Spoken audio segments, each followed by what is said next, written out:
Welcome back to class. 23 question हुए हैं। 24वां देखो। अब एक फैक्ट्री समान आकार प्रकार की वस्तुओं का निर्माण करते हैं और उनकी कार्य क्षमता 48 घंटे वाले सप्ताह में 1500 इकाइयाँ बनाने की है। पिछले 3 सप्ताह की लागत सूचना अग्र प्रकार से दे रखी है। एक तरफ यूनिट है 400, 500, 800, मटेरियल है 800, 1000, 1600, डायरेक्ट लेबर है 1600, 2000, 3200 और फैक्ट्री ओवरहेड दे रखा है पार्टली फिक्स है और पार्टली आपका वेरिएबल है 3800, 4000, 4600।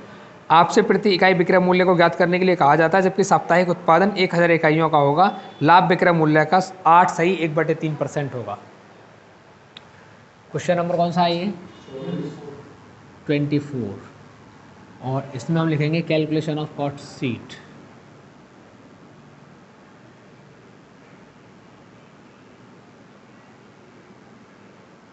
Cost sheet with tender.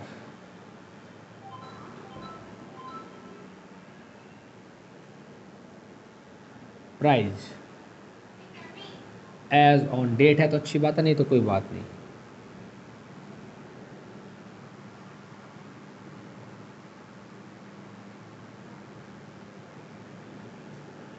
एक यूनिट हम बनाएंगे, 3 यूनिट का डाटा उसने दिया है हमको।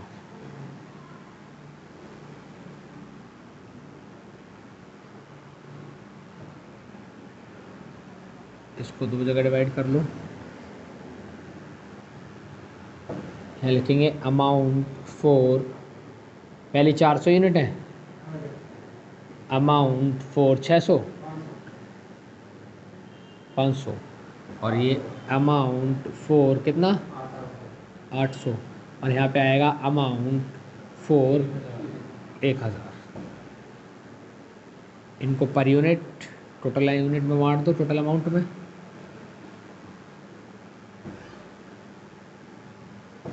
यहाँ पर रहेगी टोटल अमाउंट, यहाँ पे per unit total amount, per unit total amount, per unit total amount, per unit. बताओ सबसे पहले क्या मटेरियल, कितना मटेरियल है? इसका 800 रुपया, इसका 1000 रुपया, इसका 1600 रुपया। अब हमको कैलकुलेशन करनी पड़ेगी।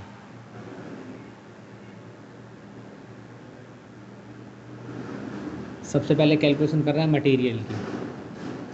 मटेरियल कितना दे रखा है? 800, 1000, 1600। डिवाइड करेंगे इसके आउटपुट से। कितना आउटपुट है? 400, आउटपुट 500, आउटपुट 800। इसका आया 2 रुपया, इसका 2 रुपया, इसका 2 रुपया, मतलब सबका 2-2 रुपया आ रहा है। इसका पर यूनिट 2, इसका पर यूनिट 2, इसका पर यूनिट 2, तो इसका भी कितना रहेगा? Per unit 2। तो कितना हो जाएगा यार? बताओ, बात समझ में आ गया तक? अगला क्या है?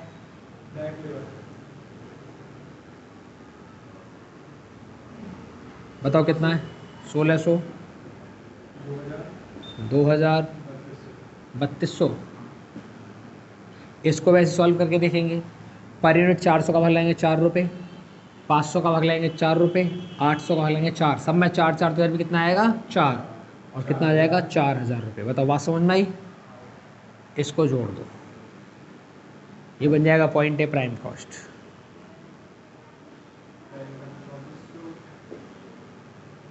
पहले का 2400, 3000, 4800, 6000। पर यूनिट का भाग लगाओ तो इसमें पर यूनिट भाग कितना आएगा? 6 रुपया। पर यूनिट का भाग 6 रुपया, पर यूनिट का भाग 6 रुपया, पर यूनिट का भाग 6 रुपया। समझ के बाद? अब इसके बाद है ओवरहेड्स।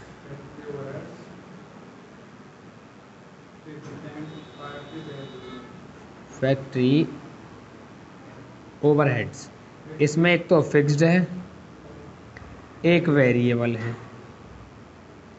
अब देखो, इसके लिए कैलकुलेशन करनी पड़ेगी।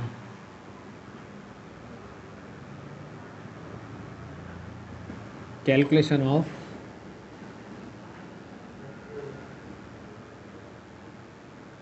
Factory overheads. बताओ पहले कितने हैं? 3800 रुपया, 4000 रुपया, 4600 रुपया। इसका आउटपुट कितना है? 400 यूनिट, 500 यूनिट, 800 यूनिट। भाग लगा के नहीं देखना है, क्या करना है, इसमें कुछ तो फिक्स है, कुछ वेरिएबल, कुछ फिक्स कुछ वेरिएबल। तो 3800 से 4000 हुआ, कितने बड़े रुपए इसमें, 200 रुपये का इंक्रीमेंट हुआ। इसमें कितने रुपए बढ़े, 600 रुपये का इंक्रीमेंट हुआ। इंक्रीमेंट होगा या डिक्रीज होगा, हमेशा यूनिट के बढ़ने पर यूनिट के घटने पे। ये 400 से 500 कितनी यूनिट है, 100 यूनिट।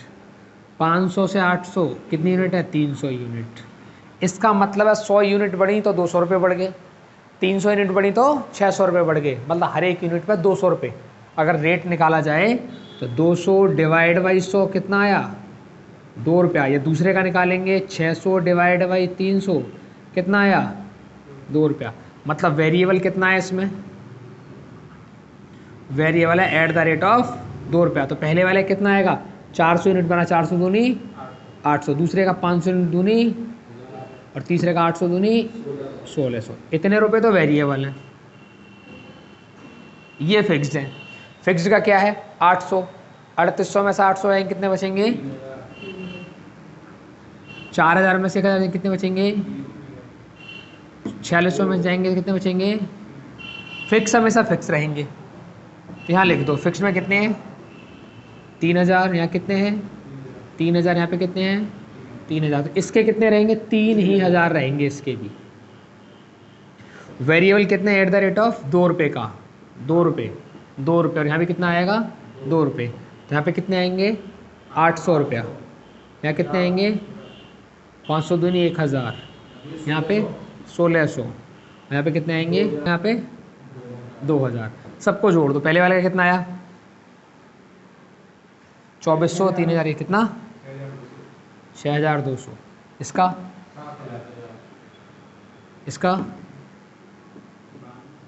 4800, 3000, 1600 ऐड कर लो, कितना, इसका क्या 11000। अब बात ये आती है कि प्रॉफिट कैसे कैलकुलेट करेंगे हम। तो प्रॉफिट का कितना दिया है, 8.33% ऑन सेल्स। अब सेल्स प्राइस हमारे पास है नहीं, तो सेल्स को मान लिया 100 में से ये लेस करेंगे तो क्या बचेगा, टोटल कॉस्ट, ये वाली, ये टोटल कॉस्ट है। अब कैसे निकालेंगे प्रॉफिट को, टोटल कॉस्ट अपॉन 91.67, 100 में से घटाएंगे 8.33 को, तो 8.33 की गुणा करेंगे, प्रॉफिट आ जाएगा। पहले इसका निकाल दो, 11000 डिवाइड बाई 91.67 मल्टीप्लाई 8.33 आएगा 9999, नहीं 999, ठीक है। तो उसको मैंने राउंड ऑफ करके 1000 कर दिया, टोटल मिला कितना हो गया, ये 12000 हम भाग लगा दो, 1000 कितना आ गया 12 रुपया। ऐसे सबका निकालना है, इसका निकलेगा 9400 डिवाइड बाई 91.67 मल्टीप्लाई 83, ऐसे इसका और ऐसे इसका, सबकी सेल्स आ जाएगी। निकाल लेना अपने आप आगे बात समझ में, लो हो गया सही। चलो देखो नया क्वेश्चन है 25, नया टॉपिक है, लागत तत्व एवं उनकी वृद्धि की प्रतिशत दरें दिए होने पर निविदा मूल्य ज्ञात करना। एक निर्माता को ज्ञात हुआ कि उसकी उत्पादन लागत में वृद्धि हो गई, उसकी वस्तु की पिछली उत्पादन लागत में सामग्री में 30%, मजदूरी में 20%, किराया भाड़ा आदि में 5%, ईंधन 10%, सामान्य में 15% से बढ़ गया।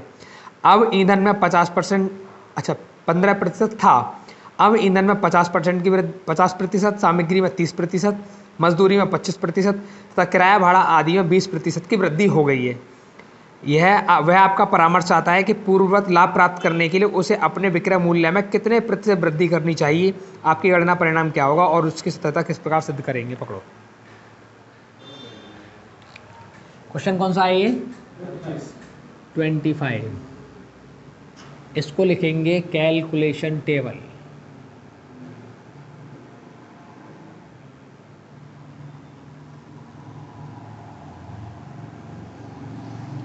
इधर लिखेंगे पर्टिकुलर,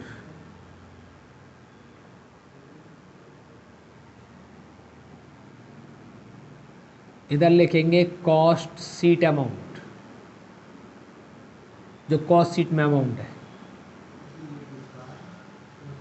इधर लिखेंगे इंक्रीज या डिक्रीज,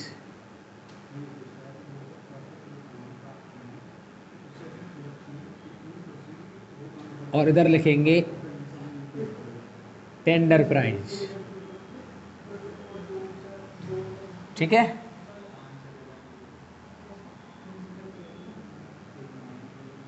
देखो अब इधर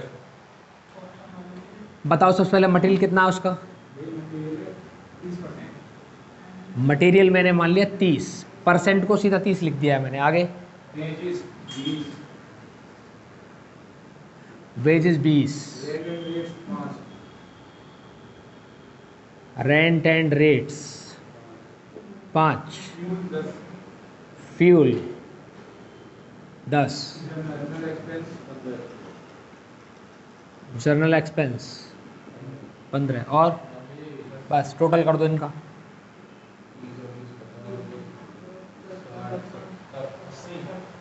80 हो गया। ये बन गया टोटल कॉस्ट। अब इसके बाद में क्या सेल्स और प्रॉफिट के बारे में कुछ बोल रहा है वो?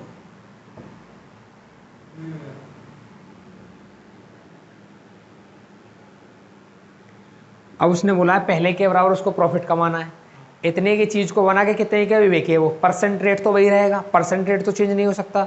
मैं 80 बना के 90 बेचूँ तो 80 पे 10% प्रॉफिट मिलेगा, मतलब 10 रुपये का। ऐसा समझो, अगर 80 रुपये की चीज़ को मैं 90 रुपये में बेच रहा हूँ तो इसका मतलब है 10 का प्रॉफिट 80 पे निकालूंगा, कितने परसेंट आ गया। अगर मैं 80 को चीज़ को 100 में बेच रहा हूँ तो निकालूंगा 20 रुपये का प्रॉफिट, कितने परसेंट आ गया 80 रुपये पे। तो जितना परसेंट मैं यहाँ रखूँ उतना परसेंट मेरे को आगे चाहिए, उतना ही परसेंट वैल्यू मेरी सेल बन जाएगी। तो मैं तो सेल कुछ भी मान सकता हूँ, ये बात समझ पा रहे हैं, सेल कुछ भी मान सकते हैं आप। अब देखो इधर मैंने कहा कि यहाँ की जो सेल्स है वो कितनी है 100, तो प्रॉफिट कितना रहेगा 20। अब मैंने लिखा at the rate of 25% on cost. 80 का 20 कितना आता है 25%। समझ गए वाली बात को? मैंने कॉस्ट शीट कर ली पूरी। अब वो कह रहा है कि उसमें कुछ बढ़ोतरी और घटोतरी हुई है किसी किसी वैल्यू में। देखो मटेरियल में कितना 30% की वृद्धि प्लस 30% है ना, तो निकालना पड़ेगा इसको। ऐसे लिख लो यहाँ पे 30%, तो कैसे निकालेंगे 30 × 30%, तो कितने आएंगे 9 रुपये। 30 × 30 कितना आ गया 9।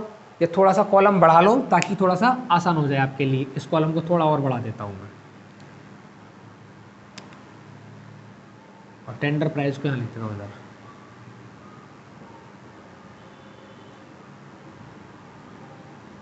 कॉलम मैंने बढ़ा दिया, इसका कितना आया 9 रुपये। 30 ये वाले 9 ये वाले, कितने हो गए बताओ, बात समझ में आ गई? अगला पढ़ो। मजदूरी में 25%, 25%, ये डायरेक्ट ऐसे लिख सकते हैं हम इसको, 20 का 25% निकालो। 5 रुपये बढ़ोतरी की बात है तो 25 हो गई। आगे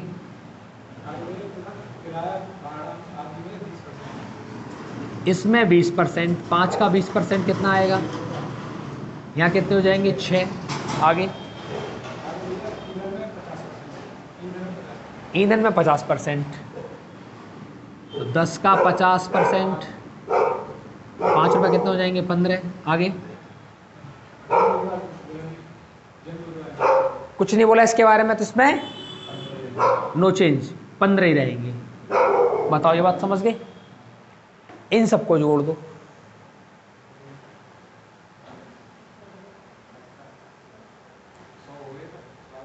सौ हो गए। अब ये देखो बोल रहा है प्रॉफिट 25% ऑन कॉस्ट, तो 100 का 25 कितना आएगा 25। सेल कितनी हो गई? वो तुमसे ये पूछना चाह रहा था, अगर पहले के बराबर परसेंट में प्रॉफिट कमाना है तो सेल को कितना बढ़ाना पड़ेगा। भाई सेल यहां से बढ़ के यहां पहुंच गई है ना, 100 से 125। देन इंक्रीज इन सेल्स कितना 125 माइनस का 100, कितना बड़ा सेल्स 25। तो परसेंट कैसे निकालेंगे, परसेंट इंक्रीज। 25 रुपये बढ़े किस में 100 में, और मल्टीप्लाई बाय 100% निकालने, कितना आ गया। अगर हम अपनी सेल को 25% बढ़ा देंगे तो हमारा प्रॉफिट पहले के बराबर आ जाएगा। ये ज़रूरी नहीं है कि 100 ही रखना है, आप 200 रख लो 1000 रख लो, इतना ही आंसर आएगा हमेशा। समझ गए वाली बात को? कोई डाउट? कर लो क्वेश्चन।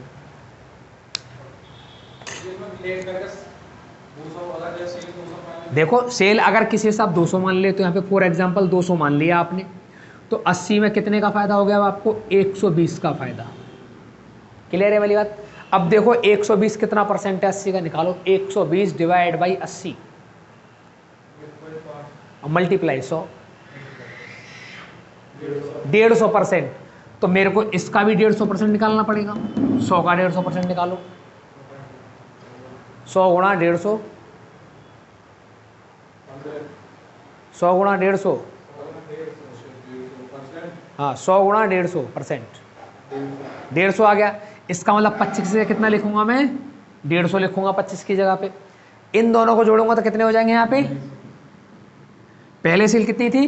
200, फिर सेल कितनी होगी? 250। कितनी बड़ी? 50। कितने में? 200 में, गुणा 100, निकाल दो 25%। कितना भी रख लो 25 ही % आएगा लौट के हमेशा। यहाँ 80 81 रख लो, फिर भी उतना ही आएगा 25%। समझ गए बात? ठीक है।